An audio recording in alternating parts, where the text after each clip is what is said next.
Hello, everyone. My name is Drago, and today we're going to be doing a Master Infantry Guide. Now, what do I mean by Master Infantry Guide? I'm going to tell you of all the infantry commanders, we have the legendaries down to the epics. Which ones of these, as of the end of August, early September 2022, are good, what you should be using them for, and ultimately what skills they're going to be usable at on the open field, garrison, etc. Let's jump into it.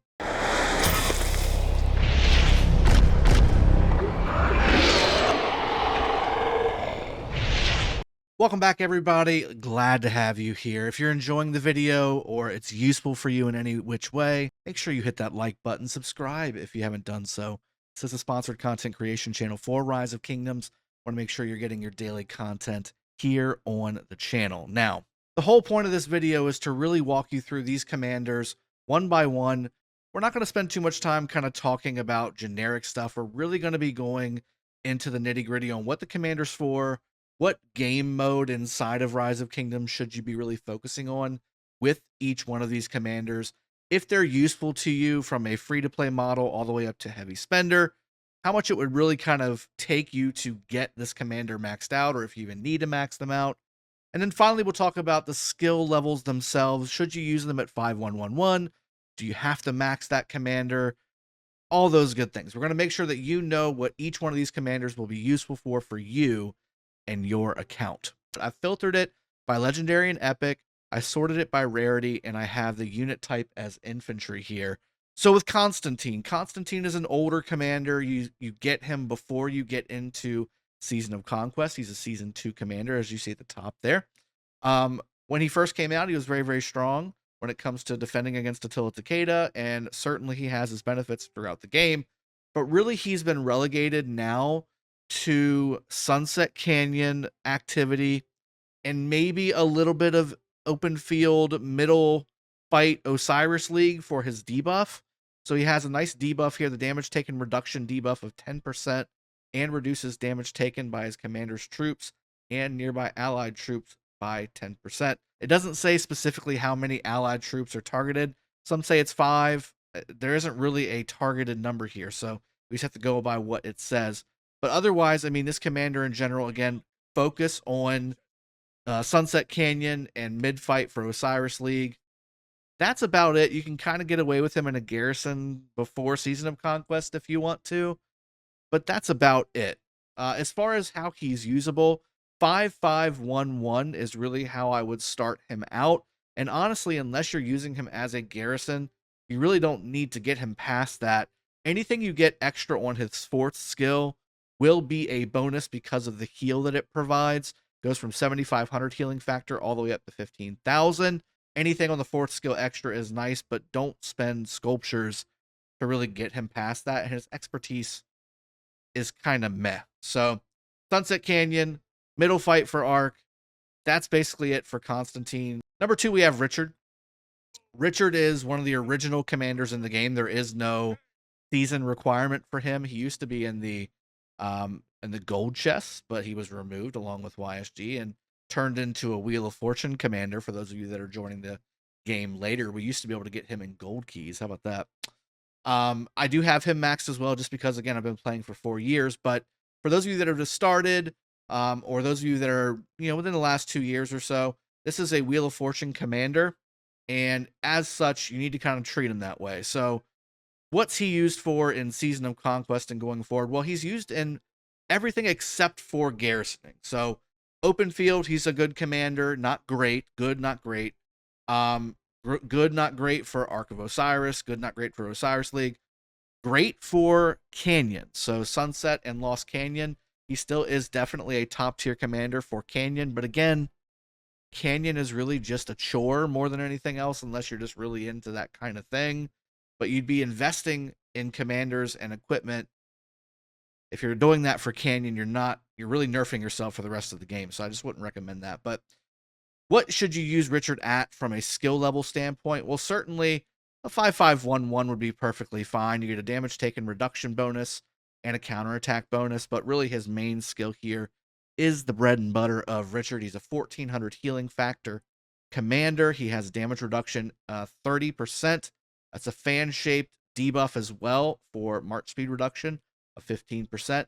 You also, again, reduce the damage by 30% and March speed of 15% for 2 seconds of 5 enemy troops in that AoE fan, which is actually, if you think about it, especially considering he's one of the oldest commanders in the game, still very viable and very strong. Obviously, the heal is to keep your March alive, but in Season of Conquest, it's all about damage. And Richard, unfortunately, doesn't really have any damage to do. He does a lot of debuffs.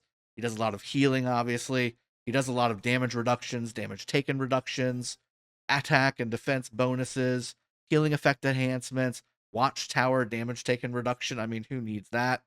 And then again, the expertise again is really all about taking less damage again.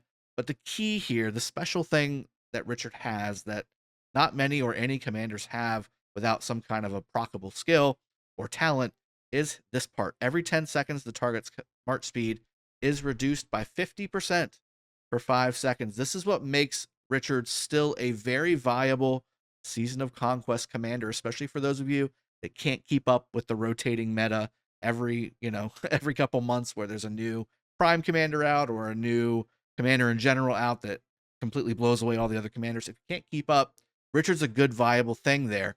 For PvE as well, Richard is top tier. You use him to AoE barb. You certainly can use him on the open field in general to do your barbing. Again, you're going to fill your hospital up in both PvP and PvE because of his heal, but again, he's just usable in so many different things. So I would recommend getting Richard. And again, get him at 5511 if you don't plan on using him in Season of Conquest PvP. But if you do plan on using him in Season of Conquest PvP, expertising him is kind of required because of the slow that he does. Whenever he taps a target, second 1, that target is slowed by 50% for 5 seconds. That is a massive, massive thing when you're targeting people in a murder ball. That means that target will not get away. It will die instantly to everybody else who's swarming that target, and you'll be good to go. So that's my recommendation. 5511, unless you're using him for Season of Conquest PvP or PvP in general, then you want to max him. Charles. Is Charles usable in Season of Conquest? Sure. Is he super valuable in Season of Conquest? I would say probably not. And there's a couple reasons why. First off, his first skill is a 1200 damage factor shield, but the cool thing about him is the 30% damage bonus that he provides to the secondary target. Now, again, 5511 is usable here in any situation, Season 1 through Season of Conquest. Third skill is a garrison skill, which is kind of irrelevant. It's a watchtower defense bonus and a garrison attack bonus. But the fourth skill actually is really nice at 30%. So 5515 is ideal, but 5515 or 5511 is perfectly fine. His expertise is actually nice. It adds a march speed component to his second skill, which is really good, but again, not required. Now, what is he usable in? He's usable everywhere. There's nothing really special about him, though. Like, he doesn't bring anything special. Like, again, Richard, he has that instant slow. That's special. That's not something that's out there very often. He does have a shield. There's not many shielding commanders primarily in this game. We're about to go over another one in Alex here in just a second, but I wouldn't super invest in Charles. I would just use your gold keys to max him out. Do not put universals inside of Charles. He's our first gold key commander on this list as well. And again, you can use him in Canyon. He's okay, not great. You can use him again in PvE. Okay, not great. You can use him in PvP. I'd say he's better there than anywhere else. But again, just don't invest in him with universals when you don't need to. Alexander the Great. Now, this is a commander that came out again in Season 2, so around the same time that Constantine came out. And very, very strong. Very, very strong commander. He is, of the 4 that we've gone over so far, in my opinion, the one that you want to invest in. And I have made a video on an investment guide. The link is up above you to go take a peek at that one for legendary commanders in general. And he is on that list of Season 2 commanders that you actually want to invest into before you get Season of Conquest. And I think you should actually max him. But we'll go over the sequencing on what you need before you max him and before you use him on the field. So what is he good at? Again, we'll go over that really quickly. PvE, okay, not great. He does do some damage. Again, with his second skill, he's a 1700 damage factor. A proccable skill, which also reduces the healing effects of your target, which for PvE is pointless, but for PvP is actually very strong. And he does, just like Charles, provide a 1200 damage factor shield. So he does have the same shield as Charles. He doesn't have the damage bonus per se that he provides a second target like Charles does, but he does a lot more. So with his expertise, during the effect of the shield, up to three enemy troops in the circular area take 30% increased damage. That is huge. So it's effectively what Charles does, right? The target inside of the circle takes 30% extra damage versus you causing 30% extra damage like Charles does. Also, in addition, he puts up a smaller shield for the allied troops, including his own troops, with the lowest percentage of units in the circular area as well. So he debuffs your targets. He also protects you and an ally with a secondary shield as well. It's a little bit smaller, though, obviously at 600 damage factor, but that's why he's so good. He's basically an upgraded, beefier, better version of Charles, while also providing a lot of utility on the field with the damage increase to your targets for 4 seconds whenever his shield procs off. Second skill, again, we just went over it. 1700 damage factor and 30% healing effect reduction. Really what you're looking for here is the 1700 damage factor. It's really, really good. Also immune to all damage reduction effects.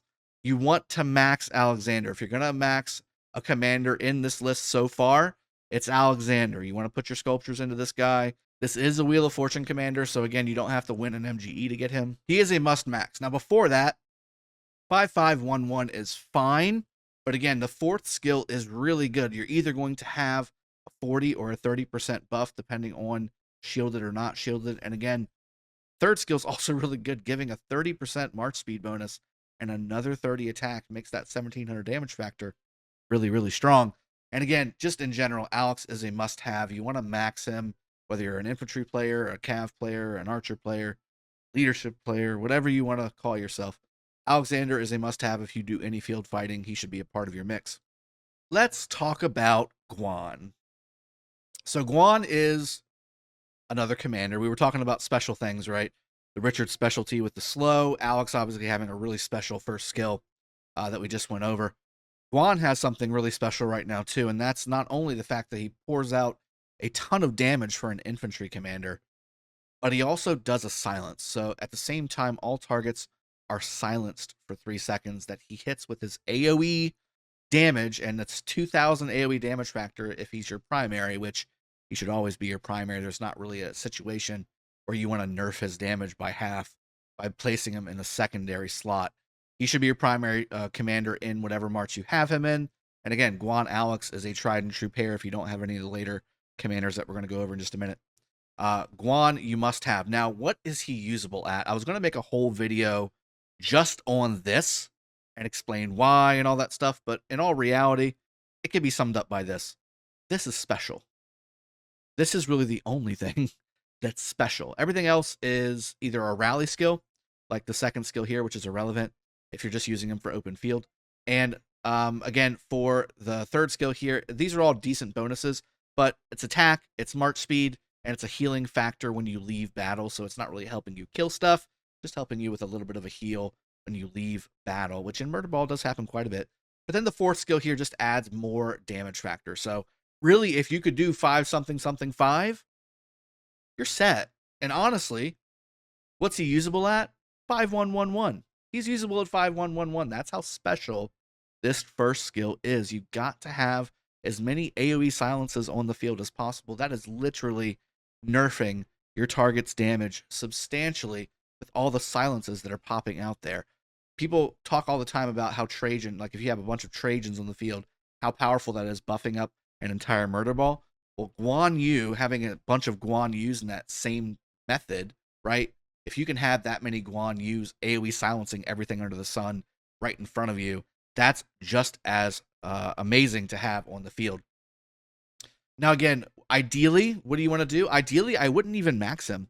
His expertise only gives you a damage buff when you're shielded, which, again, the only way to get shielded is to pair him with somebody like Leo, like Alex, or like Charles, or like Scipio also does a little bit of a shield. But then also you could throw a coin on him, a Skolas coin, to provide a shield. But again, those are all either random or they're all too late.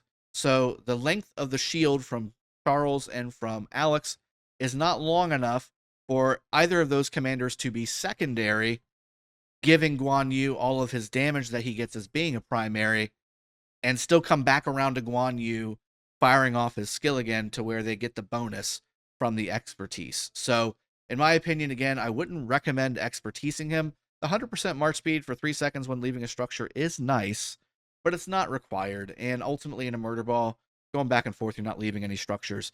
You're not really going to see that benefit. Really, it's just if you happen to get shielded by an Alex throwing a shield your way or something like that. And even then, is that going to be during your actual skill cycle, or is it just going to be 3 normal attacks that you get that bonus from? And it's only skill damage, so it doesn't even apply to the normal attacks or the counter attacks.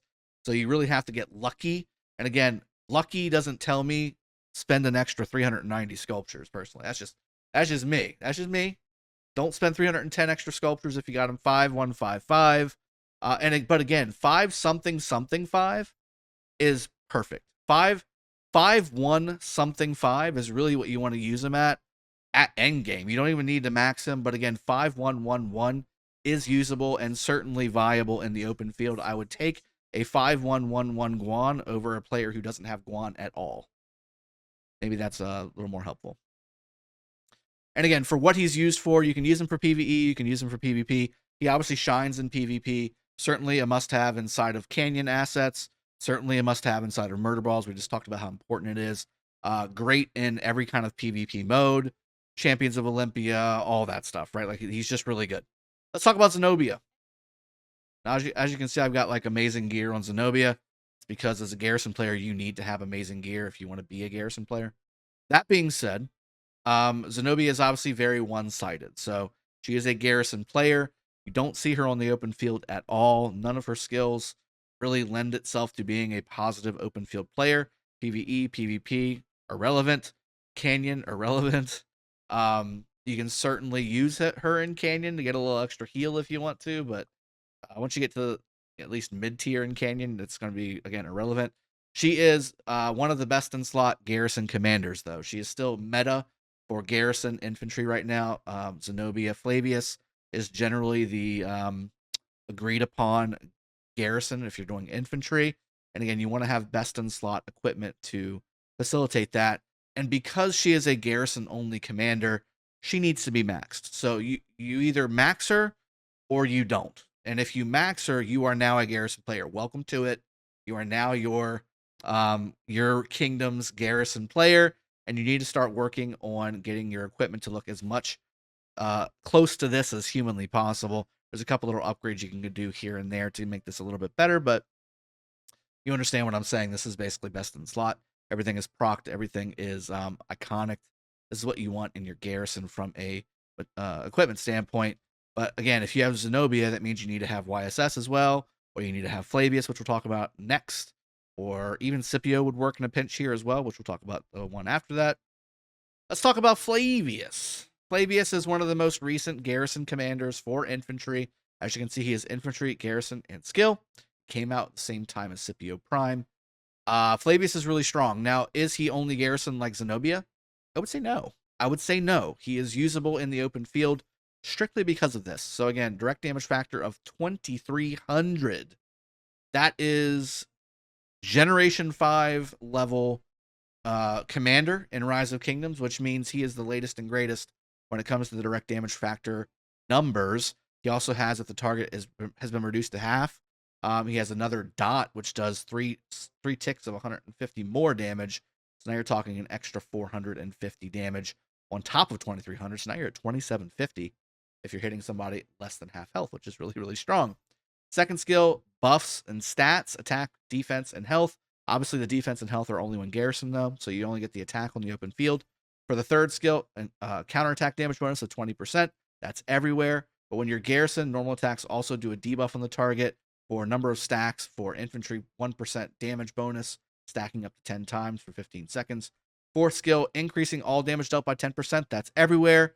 But also, again, when launching a normal attack against a target inflicted with an additional damage effect, which you can do solo, or you can do it when you pair it with Scipio. There's a 100% chance of inflicting silence. We just talked about how important silence is on the open field. Very, very strong. 10% bonus damage, and then 100% probability for the silence if you hit somebody that has a dot on it, which there's tons of commanders that spray dots everywhere. So think about that whenever we're talking about what you can do with Flavius. Then finally, his expertise decreasing normal attack damage taken by 10%. When using an active skill, a 30% chance to inflict 2 stacks. So the third skill is the same thing as the expertise, but this requires to be garrisoned. Whereas the expertise does not require you to be garrisoned. You can still do those infantry damage stacks on your target in the open field if you have him maxed. So again, very, very strong there. Each stack increasing the damage taken from infantry by 1%, 15 seconds, stacking up to 10 times. And then again, this can actually be paired with the third skill if you are in garrison, so that you basically really quickly will have the maximum stacks of the Song of the Nibelungs and the Defense of Gaul together. You'll be able to stack them up really, really quickly while you're in a garrison. That's why they do so much good damage using Flavius in the garrison. But is he usable in the open field? Absolutely. I get that question all the time in my streams. Should you use him, though? There are better ones out there, but he is usable. And if you are a garrison player, you're trying to maximize the value of the commanders that you max out in the game, then yeah, use him on the open field. Put him behind Scipio. Put him behind, Alex. That's fine. That's fine. You can certainly do it that way. Now, as far as skills, though, again, he is a garrison commander primarily, first and foremost. You can use him on the open field, but if he's a garrison commander, what does that mean? He needs to be maxed. You don't want to use unmaxed commanders in garrison or in rallies, because you're killing your not only your troops, but also your kingdom's troops if you're using inferior commanders with inferior equipment. And again, if you're getting Flavius, this is the latest garrison infantry commander in the game. So if you're getting this guy, you should be a max garrison player. And again, at that point, this commander should also be maxed for that purpose. He is, again, best in slot garrison meta commander for Rise of Kingdoms infantry. Now, again, open field, what should you use him at as far as skills go? You can go 5-1-1-1, be perfectly fine. The second skill only gives you 15% attack maxed, which is that's not that great. The counterattack damage here is okay, but not that great. The fourth skill, though, I would say 5-1-1-5, but honestly, it's so difficult to get to the fourth skill and max that one and the first one together. So if you can do that, kudos to you, 5-1-1-5, and you've got a pretty decent open field commander in the game. But again, you should max him if you have him, if you're going to be a garrison player. Otherwise, just don't even bother. Let's move on to Scipio Prime, baby. Scipio Prime is one of those commanders that also just came out. Again, we just said came out with Flavius. He's a Prime commander. He used to be a little purple guy that nobody really used after about the first few weeks of the game. But then they came back and said, hey, Scipio is actually a big deal. Again, we have a 2,000 AoE, just like Guan, guys. 2,000 AoE, Scipio Prime, 2,000 AoE. Now, what does Scipio Prime do special? Just like Guan has his special AoE silence, well, Scipio Prime does an AoE 30% health reduction. This is a must-have commander to have if you're an infantry player or want to bring an infantry march to the field. Second skill, attack bonus 40%, march speed bonuses of 15 and 10 depending on if you're Alliance territory. Third skill, infantry health bonus of 20% when you're attacking, which should pretty much be always attacking unless you're pulling back to attack again. And again, additional damage factor of 500 times 3. It's a 1,500 damage factor dot. That's actually really strong. People are sleeping on this. People are sleeping on this dot. This is actually a lot of damage, guys. That's 1,500 damage factor. Pretty crazy. Fourth skill, I love this skill. People are sleeping on this one as well, in my opinion. When your troops are on the map, take skill damage, which is all the freaking time. There's a 50% chance of reducing that damage by 30%. Thank you. And forming a shield that covers up to 3 allied troops for 3 seconds, including you as well. So you get a damage factor shield, and 3 other troops get a damage factor shield. Or it might be you plus 2. I'm not quite sure how that mechanism works, but I know you definitely get a shield as well. I've seen it in the battle report. This effect triggers once every 8 seconds. So these 2 skills are 8-second triggers. But again, they're really strong 8-second triggers. Again, the damage factor is the trigger on the third skill, and the shield is the damage factor on the fourth skill. Or the shield and the damage reduction is the trigger on the fourth skill. And again, for the expertise, skill damage dealt increased by 10% when the target is silenced. We just talked about a commander that does that. This guy right here, right here. When this target is silenced, rage grows 30% faster. So for 3 seconds after Guan Yu fires off his silence, his AoE silence, when you're hitting stuff, he is getting 30% more rage for those 3 seconds. That's pretty darn awesome. Also, again, with Flavius, he does a silence as well, although it's a proccable thing, and it's only for 2 seconds. So again, I think Scipio is best with Guan. You guys make your own judgments there. But as far as is he usable, how is he usable? A 5-1-1-1. 5-1-1-1, Scipio is certainly usable. Certainly we want to have more than that, though. I think he's one of those commanders that you do want to expertise just because all of his skills are really good. They make him better and better and better, and then his expertise makes him even better. I mean, all these skills just make this commander and ultimately the march that this commander is part of better. That's why you want to have him on the field. And again, this is a must max for my opinion. What's he usable for? PvE, sure, I guess. Okay, not great. PvP, though, is where he's obviously going to shine. Certainly is a top tier player in Canyon, and then also in your Champions of Olympias and things like that. But for open field, PvP in Kingdom or KBK, certainly a must-have. For Arc, certainly a must-have. The AoE health debuff is amazing. The march speed is amazing. Everything about this commander is amazing. The damage is amazing. Just all around best in class. What you want an infantry march to look like. Scipio is your GG button when it comes to commanders in this game for infantry. You want to max him. This is a must max as well if you plan on doing the best open field fighting you can. Let's talk about my brother, Harald Sigurdsson. So I don't have him maxed. I do have him maxed on another account, but I don't have him maxed. What's Harald used for? Certainly for PvE if you want some quick proc damage to kill something quick. If you want to use him for PvP, though, he is definitely top tier when it comes to getting your 30 million kills in KBK. He's definitely top tier for any top tier murder ball when you pair him up with Alex, or with Scipio, or with Guan, or with Charles, or with really anybody. Pakal's fine too. Pakal Harald is the current rally meta for infantry as well, if you want to think about that. So top tier wise, PvP is where he shines, I guess is what you want to talk about. Canyon, okay, not great, nothing special there. If you get swarmed, which in Canyon you do have a little swarm deal, that is a thing, but otherwise not that big of a deal. But what should you use him at as far as skills go? So ideally you want to max him, but it's not really necessary. His expertise does give a 20% counterattack damage bonus. If you're surrounded, also the counterattack damage dealt is further increased by 2% times the number of enemies with a max of 10. So you could have 20 up to 40% counterattack damage, which is really strong. Don't get me wrong. That's a good number.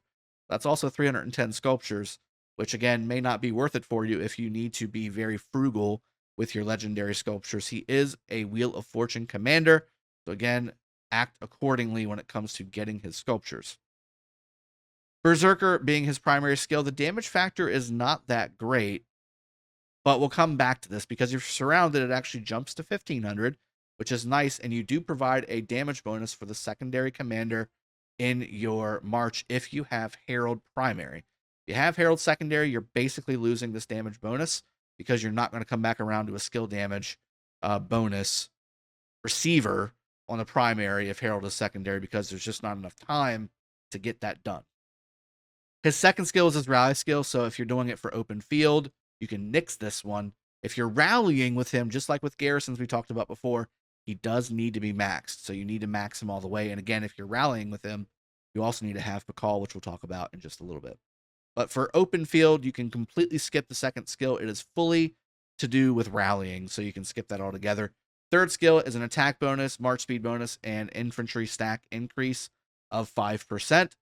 But the downside to this is you lose 5% defense when you get a stack of attack. So it's a plus and a minus for this third skill. So you do want to max this just simply because the 5% defense is not scaled. You get that with 1 skill versus 5 skills in this, or 5 points, or 1 point or 5 point in this skill. So you want to max this one anyway.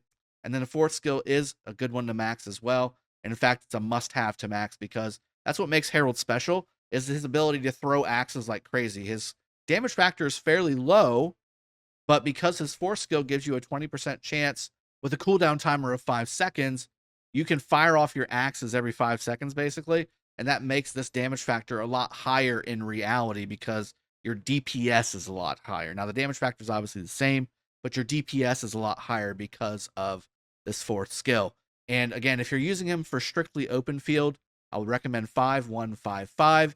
You can get away with 5-1 something 5, but ideally, again, you want to have them at 5-1-5-5 for open field. For rallying, again, you got to max them. That's just, you got to do it. If you're going to be killing your troops and your kingdom's troops, you got to give everybody the best chance to not have as many dead as if they would by using a non-maxed commander. That's just the way the world works. That's the way Rise of Kingdoms works. That's just common courtesy. Okay. So that's really Harald in a nutshell. Max him if you're rallying with him, 5-1-5-5 or 5-1 something 5 for open field. Perfectly usable. And again, he's part of my 30 kill, best 30 kill commander combos. And again, the video is right above us for that as well if you want to go check that out. He gets so many kills because him and Alex combined fire off so much proccable damage that you can get so much instant damage done just by tapping somebody for 5 seconds. You can see 2 skills go off like that. It's pretty crazy. Instantly, plus another third one at the end of that 5 seconds. It's really good. Let's shoot. Let's go to Leo. So as you can see, I have 5-5-1-1 Leo. Leo's really good in Canyon, guys. Leo's really good in Canyon. Leo's really decent in open field, center fight, murder ball in Arc. You can kind of make an argument for him being really good at Champions of Olympia as well. But that's it. And again, you'll notice that I've mentioned all the types of fighting that are not really important. Like KVK murder ball fights, in kingdom fights in general, rallying, garrisoning, just in general, he's just inferior in every way.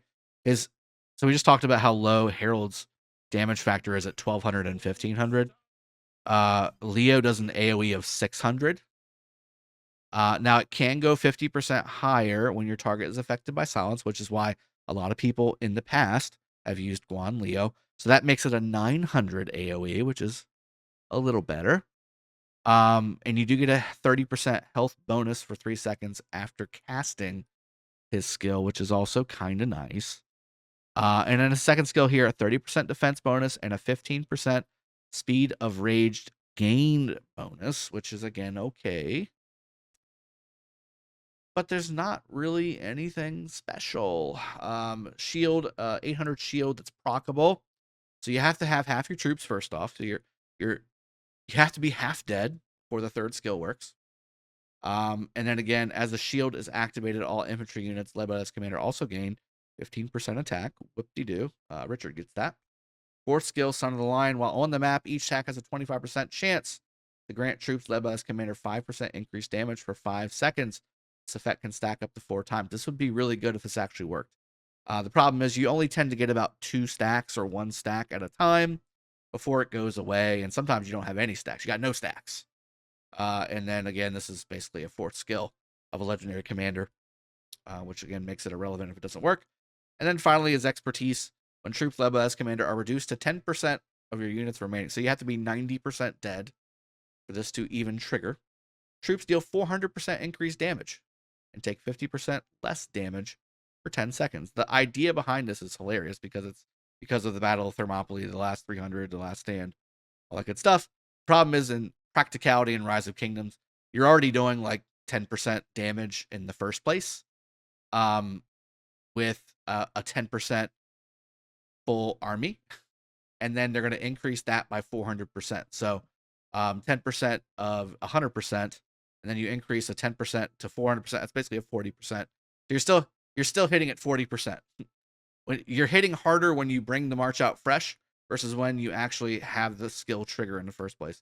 Now the 50% less damage thing is kind of nice, but again, you're already taking massive more damage because it's likely that a target that's hitting you is way more full than you are. If you're at 10%, they're probably at 80% or 90%. They're already doing extra damage to you anyway. Just stop it. Just stop it. Leo is irrelevant. Don't do it. Don't waste your sculptures. Don't max him. Don't put any points into him. Just unlock him, buy the Writer of History bundle, and move on.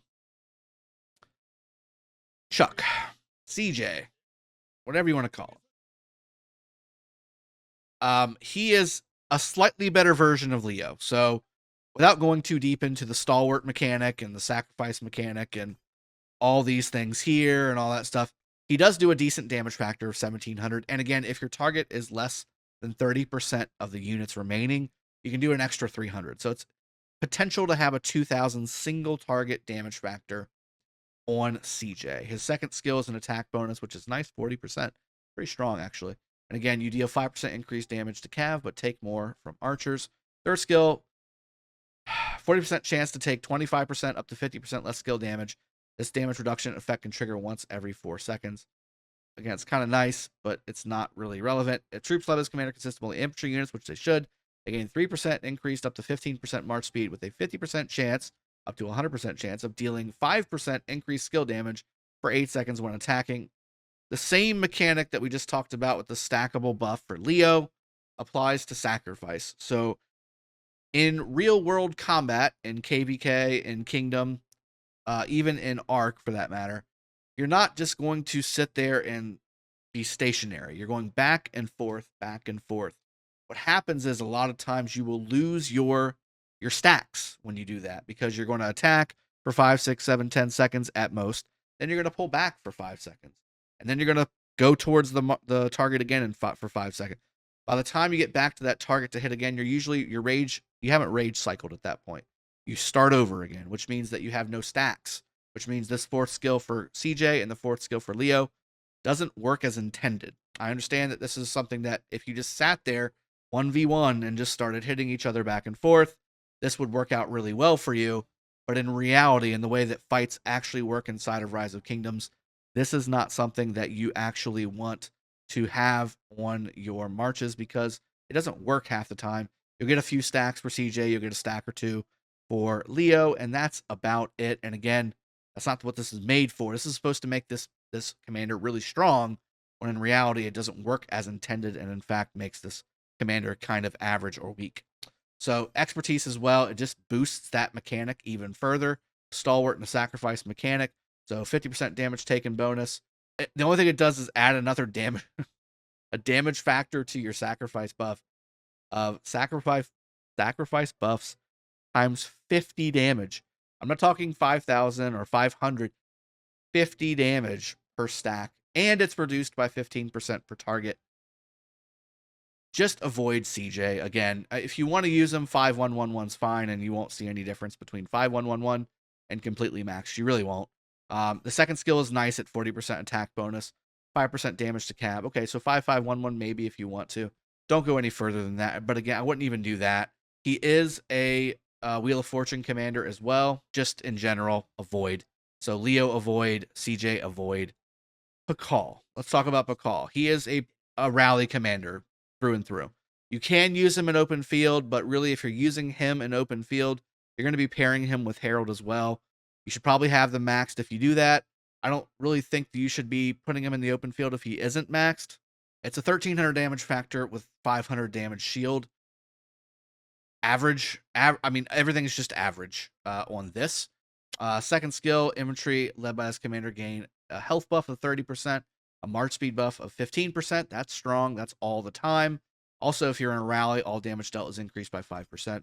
So again, you want that second skill, whether you're open field or not, because 30% health and 15% march speed. Yes, please, for open field. Third skill is completely rally based, so unless you're rallying, you can skip it. But it is special in the fact that you can dispel slows, poisons, exhausts, and weakening effects, which is the majority of debuffs in this game.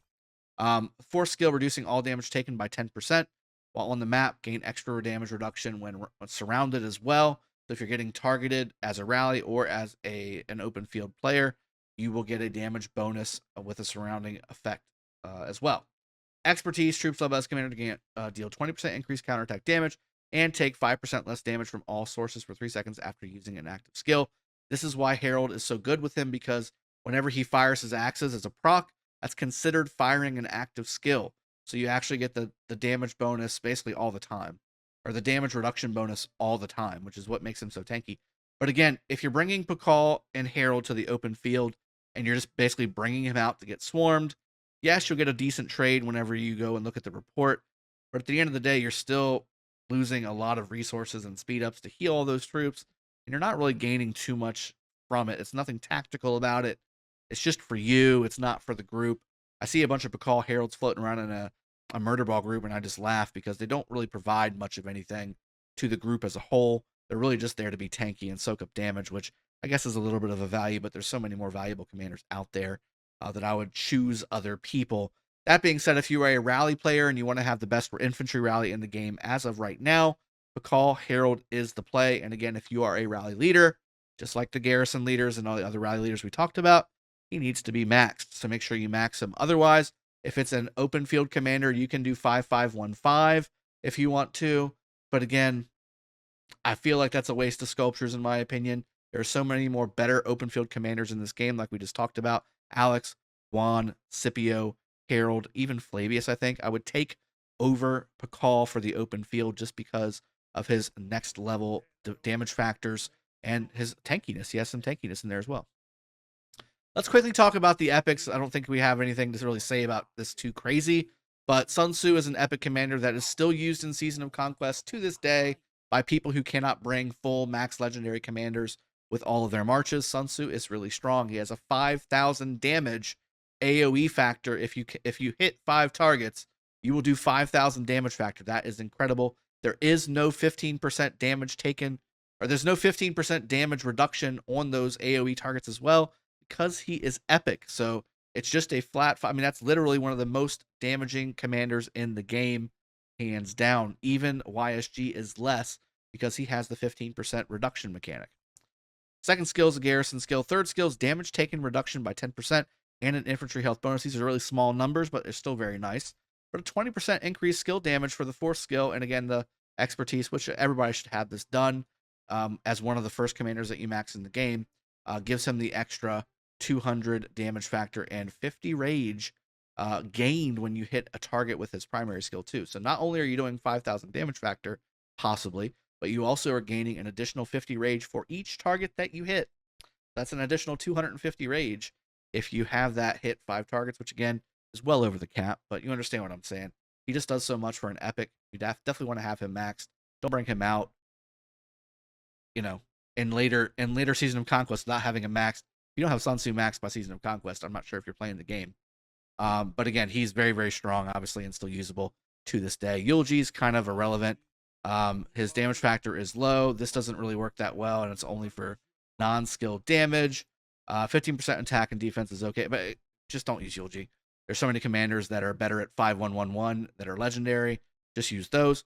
Bjorn is actually usable, and I want to say that ultimately, if you don't have max legendaries for your open field marches, Bjorn actually is a great substitute inside of one of those marches. In fact, Sun Tzu Bjorn is a very strong pair.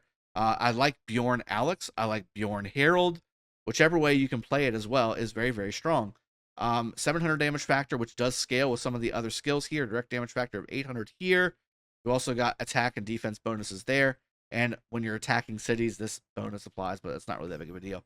But expertise increases the damage factor from 5 to 700 and causes up to 2 targets in the forward-facing fan-shaped area to take 15% increased skill damage for 3 seconds. That's very, very helpful for the open field and murder ball fights. And again, you're doing some damage here. 700 damage factor, direct damage there, and again, another 800 here on a 10% chance to proc. This skill can trigger once every 5 seconds. That's why I said pair with Alex, pair with Harald. All of those commanders have proccable skill damage that if you tap somebody, have the chance to go off and do instant red number damage. And then that's really it. That's the master infantry class for what you should use your current infantry available commanders for in Rise of Kingdoms as of end of August 2022. I hope you've enjoyed the video. I know it probably got a little long, got very long actually, but I hope you enjoyed it. I hope that this is going to help you go through the commanders and know what you should be doing throughout your account building for Rise of Kingdoms.